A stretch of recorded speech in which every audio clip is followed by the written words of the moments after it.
He crossed an ocean for her. She kissed him at the airport. 3 months later, a man died because Suk chose mercy over violence. His empire's collapsing. His associates say he's gone soft. And Desiree just asked the question that'll end them. If you become the monster again, could I still love you? The answer's about to cost everything. If you believe family comes first, even when it breaks your heart, hit subscribe. Only selfish people would disagree. Comment, love means sacrifice, if you think Desiree should go home, or stay and fight if you think she should remain in Seoul. Let's see what happens when the universe tests whether their connection is strong enough to survive the ultimate trial. The cafe in Hongdae was exactly as Desiree described. Cozy, warm, filled with university students typing essays and couples sharing pastries. Suk Myung-soo arrived 10 minutes early, ordered 2 Americanos, and sat by the window where she could see him when she walked up. He'd thought about this meeting for 3 weeks, rehearsed what he'd say, how he'd explain the changes he'd been making, the shift toward legitimate business, the reduction in violence, the questions he'd started asking about whether power required cruelty or if that was just habit. Small changes, but real ones. Changes for himself, not for her approval, just like she'd said. 2 p.m. came and went. By 2:15, his coffee was cold. By 2:30, concern replaced anticipation. By 2:45, he was dialing her number. It went straight to voicemail. He tried the constellation. The hostess said Desiree had called in sick 3 days ago and hadn't been back. No explanation, just said she needed time off. Suk's chest tightened with a feeling he barely recognized, helplessness. He drove to her apartment building, parked illegally, and walked through the small lobby to her floor. When he knocked, silence answered. He knocked again, harder, calling her name. The door next to hers opened. An elderly Korean woman peered out, suspicious until she recognized him from previous visits. The American girl? The Ajumma asked in Korean. She left yesterday, had so many suitcases, looked like she'd been crying. Left? Left where? I don't know. She just said she had to go home. Emergency with her family. The world tilted slightly. Suk steadied himself against the doorframe, processing. She'd left, gone back to America, without telling him, without saying goodbye, without giving him a chance to help. He returned to his car, numb, and found himself driving aimlessly through Seoul's afternoon traffic. His phone buzzed, a text from an unknown number. Mr. Suk, this is Desiree's coworker Jennifer from the Constellation. She asked me to give you this if you came looking for her. An attachment loaded. A photo of a handwritten note on cafe napkin. Suk, my mother had a stroke. She's in ICU in Atlanta. I have to go. I'm sorry I couldn't meet you today. I'm sorry I didn't call. I'm sorry for a lot of things. I don't know when I'm coming back. Or if I am. I know you'll want to help. Please don't. This is something I have to handle alone, the way I handle everything. It's who I am. Thank you for seeing me. Thank you for trying. Thank you for being honest about what you are, even when the truth was hard. I hope you figure out who you want to be. D. Suk read it 3 times, her words cutting deeper each pass. She was alone in America, facing her mother's possible death, and she'd explicitly asked him not to help. He should respect that, should give her space, should let her handle it her way. But everything in him screamed to act, to use his resources, to make phone calls, to fix this the only way he knew how, through money and power and connections. For the first time in his life, Suk Myung-soo understood what powerlessness actually felt like. If you've ever felt helpless watching someone you care about suffer alone, comment, I understand that pain. Subscribe if you believe Suk should respect her wishes, even when it destroys him. Only selfish, controlling people would force their help on someone who said no. But the question is, can love survive distance, grief, and silence? 3 days pass like 3 years. Suk tried to respect Desiree's wishes. He lasted 48 hours before his control snapped. He made calls, discreet inquiries through his American contacts. Within 6 hours, he knew everything. Desiree's mother, Patricia Coleman, 56, had suffered a severe ischemic stroke. She was at Grady Memorial Hospital in Atlanta. Stable but critical. Long recovery ahead. Medical bills already climbing past what Desiree's insurance would cover. Sook could fix this with a single wire transfer. Could ensure Patricia got the best specialists, the best care, the best chance at recovery. Could remove the financial burden crushing Desiree while she watched her mother fight for life. But Desiree had asked him not to help. He sat in his office, staring at bank transfer forms on his computer screen, cursor hovering over the confirm button. One click and Patricia Coleman's medical bills would disappear. One click and Desiree would know he'd violated her boundaries. One click and he'd prove he was exactly what she feared, a man who couldn't respect her autonomy even when he claimed to care about her. His phone rang. Kim, his lieutenant. Sir, there's a situation. The Nakamura group is pushing into our Itaewon territory. They're saying you've gone soft, that you're distracted. They're testing boundaries. Sook closed his eyes. His empire was fracturing while he obsessed over a woman who'd left him behind. His associates were questioning his strength. His enemies were circling. This was what happened when you let emotion compromise power. Handle it, Sook said quietly. Use the standard protocols. Sir, the standard protocols would mean... I know what they mean. Do it. He hung up, staring at the bank transfer screen. Two worlds pulling him in opposite directions. Desiree asking him to be better. His organization demanding he be ruthless. He couldn't be both. The cursor hovered, trembled. He closed the laptop without transferring the money. Then he booked a flight to Atlanta. 23 hours later, Sook Myung-soo stood outside Grady Memorial Hospital, jet-lagged and uncertain. He'd crossed an ocean to reach someone who'd explicitly asked him to stay away. He'd abandoned his business during a critical power struggle to chase a woman who'd made it clear their worlds couldn't coexist. It was the most irrational thing he'd ever done. It felt like the only choice that mattered. He found her in the ICU waiting room at 3 a.m., curled in a plastic chair, asleep in yesterday's clothes. Her natural hair was pulled back messily. No makeup. Dark circles under her eyes. She looked exhausted and beautiful and absolutely alone. Sook stood there for a long moment, just watching her breathe, memorizing the curve of her cheek, the way her hand tucked under her face like a child seeking comfort. When her eyes opened, she stared at him for several seconds, expressions cycling through confusion, disbelief, and something that might have been relief before settling on anger. What are you doing here? I came to. I told you not to help. I specifically said, I'm not here to help. The lie came out smooth. I'm here to be present. There's a difference. Desiree sat up, slowly processing. You flew to Atlanta to what? Sit in a hospital waiting room. Yes. That's insane. Probably. Sit, you can't just, her voice cracked. You can't cross the world because I'm having a hard time. That's not how this works. How does it work, then? Tell me the rules, and I'll follow them. The rules are you respect my boundaries. The rules are when I say I need to handle something alone. You trust me to handle it. I do trust you. He moved closer, careful, like approaching something wounded. But trust doesn't mean abandoning someone in their darkest moment just because they're too proud to ask for help. It's not pride. She stopped, tears finally spilling over. It's survival. I learned a long time ago that depending on people gives them power to hurt you. And I can't. I can't afford to be weak right now. My mother needs me to be strong. Accepting help isn't weakness. It is when the help comes with conditions I can't meet. Now they'd reached it. The real fear beneath her anger. What conditions do you think I have? Sook asked quietly. That I'll owe you. That this creates a debt I'll have to repay. That you'll use this crisis to bind me to you when I'm too vulnerable to resist. Her voice was raw with exhausted honesty. That's how powerful men operate. That's what Marcus did. That's what my father did before he left. Create dependency, then exploit it. The comparison stung, but Sook understood. Her past had taught her the help always came with hidden prices. I transferred no money, he said. I made no calls to your mother's doctors. I didn't use my connections to get her better care. I simply flew here and sat in this waiting room because I couldn't bear the thought of you facing this alone. If you want me to leave right now, I'll leave. No conditions. No debt. Just let me be here with you until you tell me to go. Desiree stared at him.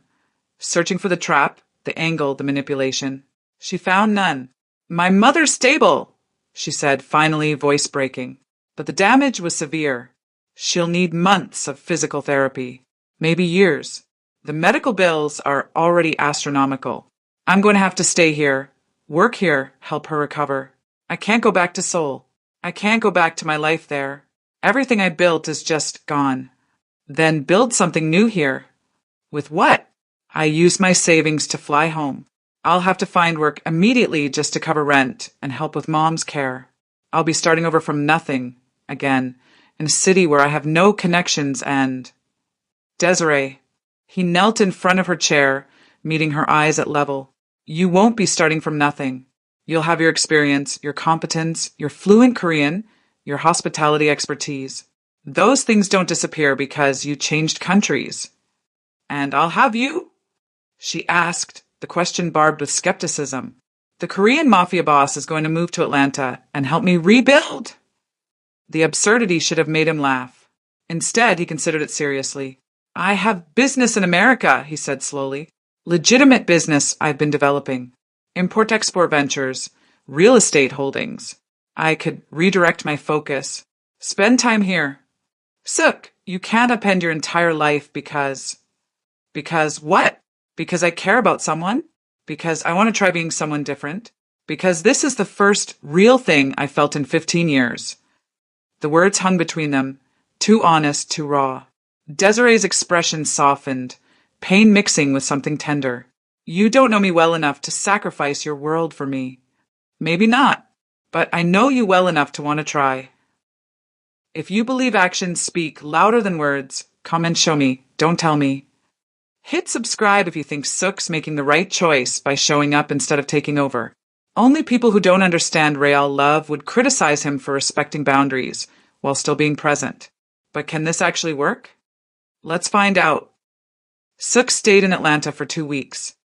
He didn't stay at Desiree's apartment. That would have been too much, too invasive. He got a hotel room 15 minutes from the hospital and showed up every morning with coffee and breakfast sandwiches from the diner Desiree mentioned missing.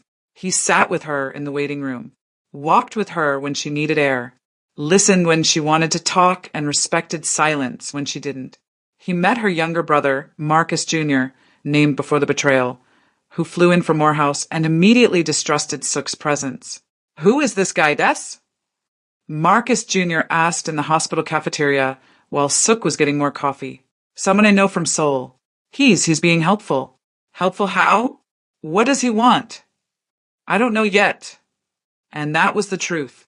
Desiree still couldn't figure out Suk's angle. He hadn't offered money, hadn't pushed for intimacy, hadn't leveraged her vulnerability into obligation. He just showed up, day after day, present but not possessive, supportive but not controlling. It was the most unsettling kindness she'd ever experienced. On day 9, Patricia Coleman woke up fully for the first time. Her speech was slurred, her right side weak, but her mind was clear.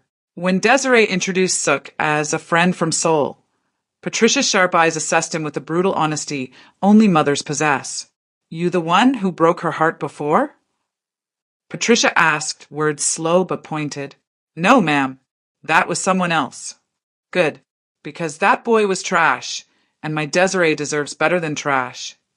She turned to her daughter. This one treats you right. Yes, Mama. Then why you look so scared of him? The question cut through Desiree's defenses. She glanced at Suk, who was giving them privacy by pretending to read medical charts on the wall. Because good treatment from powerful men usually comes with a price tag, Desiree said quietly. And I can't afford the cost. Patricia squeezed her daughter's hand with her good one. Baby, not every man is your father or that Marcus fool. Some people are just good because that's who they choose to be. Let this one show you who he is before you decide. He's who you fear. On day 12, Suk had to return to Seoul. His Lieutenant Kim had called 17 times. The Nakamura situation was escalating. His presence was required. I have to go handle business, he told Desiree at the airport. But I'll be back in 2 weeks. Suk, you don't have to. I want to, if you'll let me. She studied him, weighing options, calculating risks. Finally, What are we doing? Really? I don't know, he admitted. I just know I'd rather figure it out with you than without you. Even if it means flying back and forth across oceans, even if it means living between two worlds, especially if it means that Desiree kissed him then in the middle of Hartsfield-Jackson Airport, surrounded by strangers and security announcements. It was brief, soft, loaded with all the fear and hope neither of them could articulate. When they pulled apart, she said, 2 weeks. If you come back in 2 weeks, we'll talk about what this is. What it could be. I'll be here. And he was. If you believe consistency proves character, comment actions over promises. Subscribe if you want to see whether Suk can actually balance two worlds, or if one will consume him. Only cynics think love can't survive distance and difficulty. The real question is, what happens when his dark world collides with her fresh start? For 3 months, they existed in impossible balance. Suk spent 2 weeks in Seoul handling business, then 2 weeks in Atlanta being present for Desiree's life. He helped Patricia with physical therapy exercises, learned to cook collard greens from YouTube videos, attended church with Desiree's family even though he understood maybe 30% of the sermon, became a regular at the West African restaurant where Desiree worked part-time while her mother recovered. In Seoul, he continued shifting his organization toward legitimate operations, sold off protection rackets, redirected drug trafficking networks into pharmaceutical imports. It was slow, dangerous work. His hardline associates resisted, rivals tested boundaries, profits initially dropped. But he persisted. He was building something new, something that might be worthy of Desiree Coleman. She saw the changes, the way he answered late-night calls with exhaustion instead of coldness, the way he talked about phasing out violent operations instead of expanding them, the way he seemed lighter in Atlanta than Seoul, like he could breathe here in ways he couldn't there. "You're happier here," she observed one night over her mother's famous gumbo. "I'm happier with you," he corrected. "Geography is secondary, but you can't keep living in two places forever. Eventually, you'll have to choose. What if I choose both? That's not sustainable. Your business is in Seoul. Your power is there. Everything you've built is exactly what I'm trying to rebuild into something better. Something that doesn't require my constant presence. Something I can eventually walk away from." Desiree set down her spoon, staring. "You'd leave the organization? Completely?" "Not tomorrow. Maybe not for years. But eventually? Yes. I'd leave." "For what?" "For architecture. For the life I wanted before my brother died. For the possibility of being someone whose hands build instead of destroy." "Suk, that's impossible? Naive? Too late." He smiled sadly. "Probably all three. But you made me want impossible things, Desiree. You made me believe I could be more than my worst choices." Before she could respond, his phone erupted with calls. All from Kim. All marked urgent. Suk answered, and Desiree watched his expression shift from soft to stone. The Mafia boss resurfacing through the architect dreamer. He spoke in rapid Korean, too fast for Desiree to follow completely, but she caught keywords. "Nakamura. Territory. Violence. Retaliation required." When he hung up, the lightness was gone. "I have to go back," he said quietly. "Tonight. There's been an incident. If I don't respond, we'll lose everything I've been trying to protect." "What kind of incident?" "The kind where people die if I make the wrong choice." This was it. The moment where his two worlds couldn't coexist. Where the darkness of soul demanded he abandon the light he'd found in Atlanta. Desiree felt her heart crack. "So you're choosing." "I'm choosing to handle my responsibilities. Then I'm coming back." "And if you can't? If this escalates into something that requires the old you, the violent, ruthless version, what then?" Suk stood, already mentally shifting into the role he'd been trying to shed.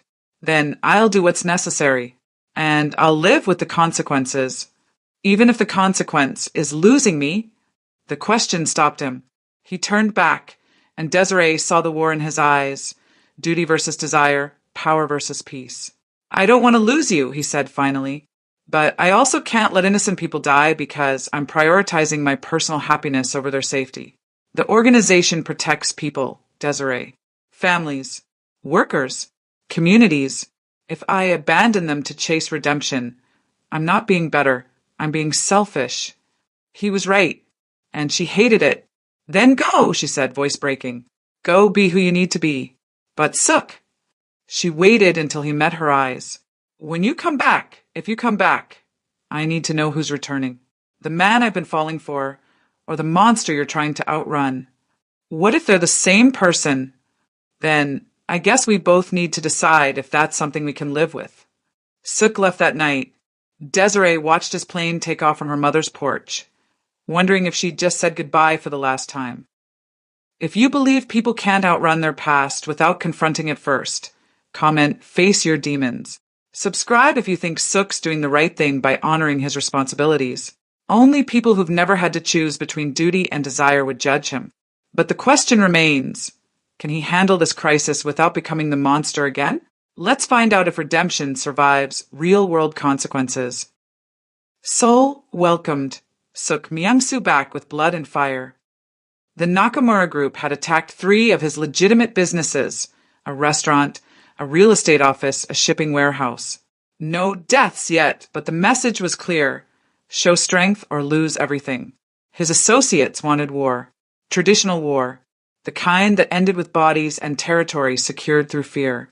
Suk stood in his office, looking out at Seoul's glittering skyline, and made a choice that would either save his soul or destroy his empire. No retaliation, he said. Kim's jaw dropped. Sir, if we don't respond... We respond, just not with violence. We use legal channels. We expose their illegal operations to the authorities we don't control. We leverage our legitimate business connections to isolate them economically. We make it more expensive for them to fight us than to negotiate. That will take months, maybe years. They'll see it as weakness. Let them. I'm playing a different game now. It was the riskiest decision he'd ever made, and it failed spectacularly. Within 2 weeks, the Nakamura Group escalated. More attacks, more property damage, then, inevitably, casualties. One of Suk's warehouse managers died in an arson fire. A father of 3, a man who'd worked for the organization for 12 years. Suk attended the funeral, bowed before the widow, and felt the weight of his choices crushing him. His associates demanded blood. His rivals smelled weakness. His organization was fracturing. And in Atlanta, Desiree waited for a man who might not exist anymore. That night, Suk stood in his office with a gun in one hand and his phone in the other. One choice led to violence, power, survival through the old methods. The other led to vulnerability, potential collapse, but maybe a different kind of strength. He called Desiree. I'm failing, he told her when she answered. My attempt at being better is getting people killed. My organization is imploding. The smart thing, the strategic thing, is to return to the old ways, to be ruthless, to survive by any means necessary. But she heard the question in his voice. But if I do that, I lose myself completely. I become exactly what I'm trying to escape. And I lose you. Suk, I can't be your reason for choosing peace over survival. That's not fair to either of us. I know. So I'm asking you, if I handle this the old way, with violence and fear, if I become the monster again to protect people who depend on me, could you still love me? Silence stretched across oceans. Finally, I don't know. Maybe. Probably not. But Suk, that's the wrong question. What's the right question? Could you still love yourself? The answer hit him like a bullet he'd been dodging for months. No. If he returned to being the monster, he'd lose the fragile self-respect he'd been building. He'd lose the possibility of becoming someone worthy of Desiree's love. He'd lose the hope that had sustained him through 3 months of impossible balance. He'd survive, but he wouldn't be alive. I'm going to try something different, he said. Something risky. Something that might destroy everything I've built. But it's the only way forward that lets me live with myself. What are you going to do? I'm going to trust that there's more than one kind of strength. The next day, Suk Myung-soo did something unprecedented. He called a meeting with the Nakamura Group and offered them a partnership instead of war. You want our territory, he told their Oyabun. I want peace. What if we could both have what we need? He proposed a merger. shared operations, combined resources, legitimate business ventures that would profit them both more than constant warfare. It was radical, unprecedented, potentially suicidal. It also worked. The Nakamura Oyabun, exhausted by his own violence, saw an exit strategy, a way to transition toward legitimacy without losing face. They negotiated for 6 weeks, compromised on territory, established joint ventures, created oversight that prevented either side from betraying the agreement without consequences. It wasn't perfect, but it was possible. And Suk Myung-soo proved that strength could look like negotiation instead of domination. 3 months later, he returned to Atlanta, not for 2 weeks. Permanently, he'd restructured his sole operations to run without his constant presence, promoted lieutenants who understood the new direction, maintained ownership but delegated daily management. He wasn't free of his past. The organization still carried his name, still operated in gray areas, still required occasional difficult choices. But he'd built something that could exist without consuming him. When he knocked on Desiree's door, she opened it slowly, searching his face.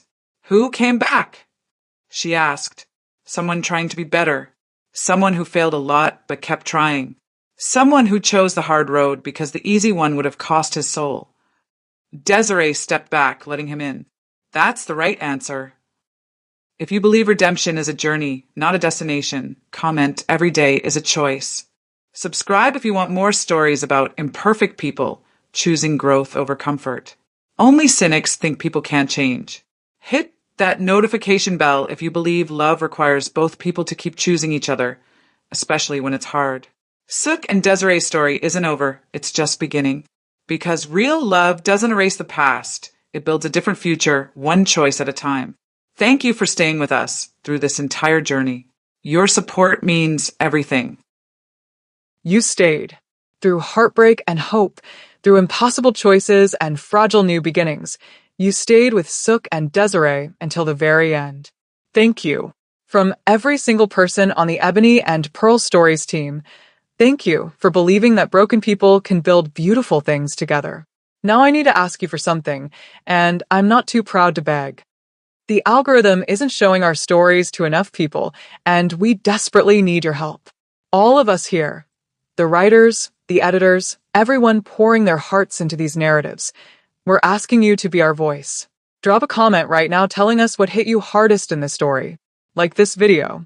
Share it everywhere. Send it to your friends who believe in second chances, your family members who love romance, your loved ones who need hope. Post it on your WhatsApp status. Share it across every social platform you have. Tell the algorithm that this story matters. Tell it that Suk and Desiree's journey deserves to reach people who are searching for proof that change is possible, that love can survive impossible odds, that redemption isn't a fairy tale. We pause to ask for subscriptions and engagement because these small actions are how stories like this reach the hearts that need them most. Someone out there is struggling to believe they can become better.